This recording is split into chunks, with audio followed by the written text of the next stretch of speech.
കേരളത്തിലെ പല ദേവാലയങ്ങളിൽ നിന്ന് അടുത്തിടെയായി ഉയരുന്ന ആശങ്കപ്പെടുത്തുന്ന വാർത്തകളിലൊന്ന് വിശുദ്ധ കുർബാന സ്വീകരിച്ച ശേഷം അത് കൊണ്ടുപോകാൻ ശ്രമിക്കുന്ന സംഭവങ്ങളാണ്. ഒരു ക്രൈസ്തവ വിശ്വാസിയെ സംബന്ധിച്ചിടത്തോളം ഇത് കേവലം ഒരു മോഷണമായി കാണാൻ കഴിയില്ല. കത്തോലിക്ക വിശ്വാസപ്രകാരം കൂദാശ ചെയ്യപ്പെട്ട തിരുവോസ്തി വെറും അപ്പമല്ല, ക്രിസ്തുവിന്റെ യഥാർത്ഥ ശരീരമാണ്. അതുകൊണ്ട് തന്നെ വിശുദ്ധ കുർബാനയ്ക്കിടെ തിരുവോസ്തി അപമാനിക്കപ്പെടുകയോ മനഃപൂർവ്വം കൊണ്ടുപോകാൻ ശ്രമിക്കുകയോ ചെയ്യുന്ന സംഭവങ്ങൾ വിശ്വാസികളുടെ മനസ്സിൽ വലിയ ഞെട്ടലാണ് സൃഷ്ടിക്കുന്നത്.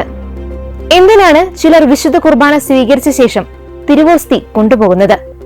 ആരാണ് ഇതിന് പിന്നിൽ? മോഷ്ടിക്കപ്പെട്ട തിരുവോസ്തി പിന്നീട് എന്തിനാണ് ഉപയോഗിക്കുന്നത്?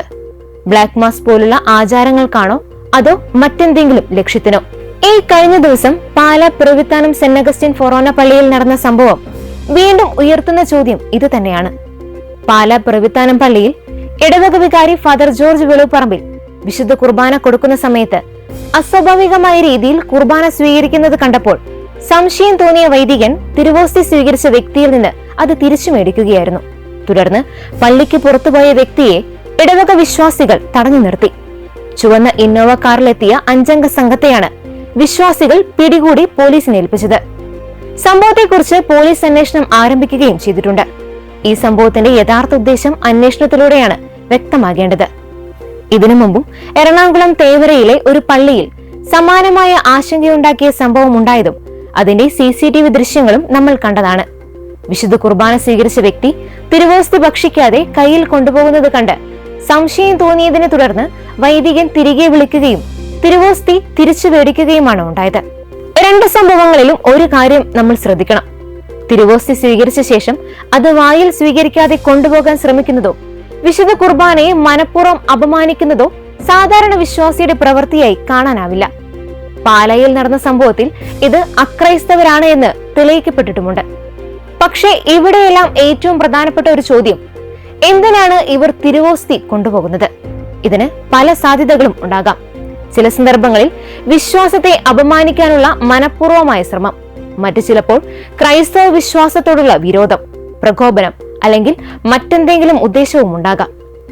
അതേസമയം ഇത്തരം തിരുവോസ്തികൾ ബ്ലാക്ക് മാസ്, സാത്താനിക ആചാരങ്ങൾ, ആഭിചാര പ്രവർത്തനങ്ങൾ എന്നിവയ്ക്കായി ഉപയോഗപ്പെടുത്തുന്നു എന്ന കാര്യവും തള്ളിക്കളയാനാവില്ല.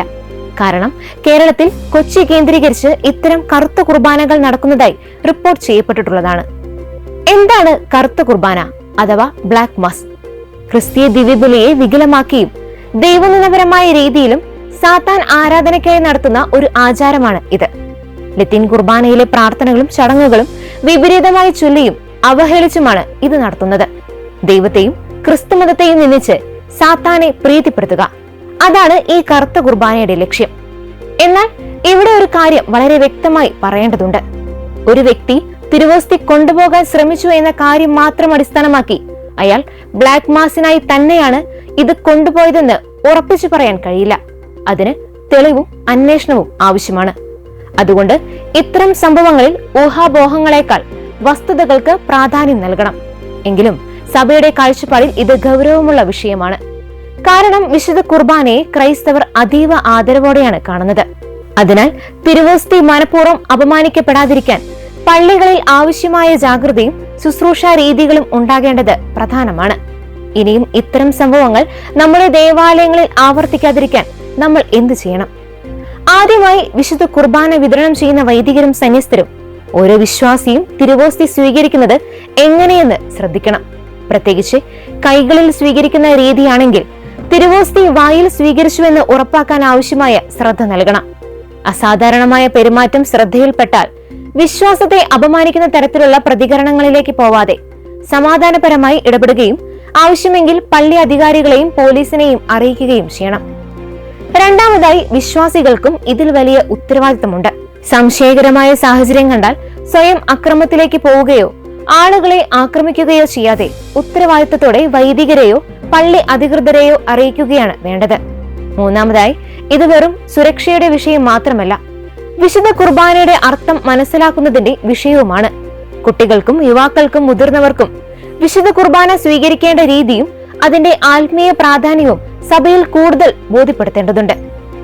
അവസാനം ഒരു കാര്യം കൂടി, വിശുദ്ധ കുർബാനയെ അവഹേളിക്കുന്ന ഇത്തരം കാര്യങ്ങൾ കോടിക്കണക്കിന് വിശ്വാസികളുടെ ആത്മാഭിമാനത്തിനും ആത്മീയതയ്ക്കും നേരെയുള്ള കടന്നുകയറ്റമാണ്. ഊഹാപോഹങ്ങളുടെ ആഴലിൽ ആവേശം കൊള്ളാതെ നിയമത്തിന്റെ വഴിയും അതീവ ജാഗ്രതയും കവചവും തീർത്ത് വിശുദ്ധ കുർബാനയെ നെഞ്ചോട് ചേർത്ത് പിടിക്കേണ്ട സമയമാണിത്. കാരണം അപമാനിക്കാൻ ശ്രമിക്കുന്നവരുടെ മുന്നിൽ വിശ്വാസത്തിന്റെ ദീപശിഖ കൂടുതൽ തെളിച്ചത്തോടെ ഉയർത്തിപ്പിടിക്കുക എന്നതാണ് ക്രൈസ്തവന്റെ ഏറ്റവും വലിയ മറുപടി. വിശുദ്ധ കുർബാനയോടുള്ള ആദരം പള്ളിയുടെ വാതിൽക്കൽ തുടങ്ങുന്നതല്ല, അത് നമ്മുടെ വിശ്വാസത്തിന്റെ ഉള്ളിൽ നിന്നാണ് തുടങ്ങുന്നത്. തിരുവോസ്തി സ്വീകരിക്കുന്ന ഓരോ നിമിഷവും ക്രിസ്തുവിനോടുള്ള ഏറ്റവും വലിയ ആദരവിന്റെ നിമിഷമാണെന്ന് നമ്മൾ മനസ്സിലാക്കണം.